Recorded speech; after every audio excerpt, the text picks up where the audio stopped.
Today, I'll be going through and showing you step-by-step instructions on how to install and change the ink cartridges into the Epson Workforce Pro WF-7840. This how-to video also applies to these printer models here, and the compatible cartridges are these here. Let's get started.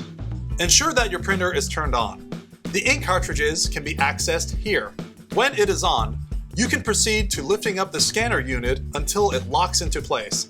Then, opening the ink cartridge cover. Before opening a new cartridge package, shake it gently 4 or 5 times. If you are installing the ink cartridge on a brand new printer, be sure to remove the yellow tape from the base of the cartridge. If you are replacing empty ink cartridges, be sure to remove the old cartridges before starting. For this printer, your black cartridge will be on the left side, followed by cyan, magenta, and lastly, yellow will be on the right. Now, press the front of the ink cartridge to release it, and then remove it from the slot. Make sure that you insert the ink cartridge into the slot that has the same colored letter as the color you are installing, and make sure not to touch the gold contact points. Insert the new cartridge into the holder and push it down until it clicks into place. Make sure all cartridges are pushed down into place. Repeat steps 3 through 5 for each ink cartridge you are replacing. After you replace all the cartridges that need replacing, close the ink cartridge cover, then